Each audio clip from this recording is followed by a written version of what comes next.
Coming to Montreal, I was thrown into a new life with new people in a place I had never been before. Scary, right? One way of getting comfortable in my NUin experience was making friends. I was able to meet Christian, John, Brian, and many others. All these people were a huge part in adjusting to my new life in this foreign country. Starting college isn't perfect, and there are several bumps in the road. For me, the beginning was really rough. I struggled with homesickness frequently, and I also struggled to find my place here. This was a feeling that I had never felt before, and it was a huge transition for me. I had always had my old friends and teachers and parents to watch over me and guide me. But here, I was exactly 243 miles away from home, with only myself to tell me what to do. Luckily, I am and have always been pretty self-reliant. So I had already taken it upon myself adjusting to my new life.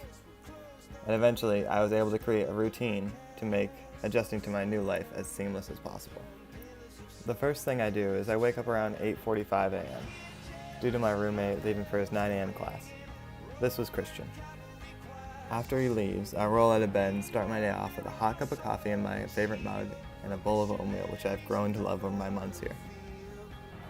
After breakfast, I would walk over to the Tyndale Community Center every Wednesday, where I worked in the kitchen with my friend Zeke, and we would cook food up for the after-school program that they have there. This was one of my favorite things about living in Montreal. I was able to volunteer and support a good cause and good kids so that they would have food to eat after school. Then this is when I would start my school day. I would walk up Robert Barassa to get to Sherbrooke 550, where all the NUin kids took classes. I had classes from about 12 p.m. to 9 p.m. on any given day. I would spend most of my day up around campus going in and out of class and stopping in at the dining hall to grab some food to eat, with friends or even just by myself. Sometimes during the day, I would even walk back down the hill to Evo to cook for myself. This was one of the bigger changes for me, cooking for myself every meal, whereas back home I would rely on my parents for food. But here, I was on my own.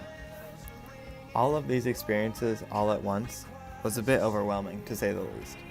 But I was able to make it through, and I've realized that it's made me a stronger person because of it.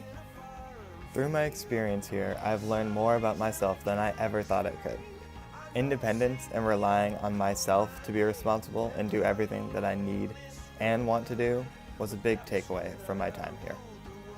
I also learned that stepping or leaping out of my comfort zone can be really scary, but also has some benefits as well. If we don't take these chances in life, we won't grow as people. If I were to stay in my comfort zone and not break out of the ordinary, I would be less experienced, and I would have missed out on some valuable life lessons that I've learned through my experience here on study abroad. I'll end this video with one of my favorite quotes from C.S. Lewis. "Hardships often prepare ordinary people for an extraordinary destiny."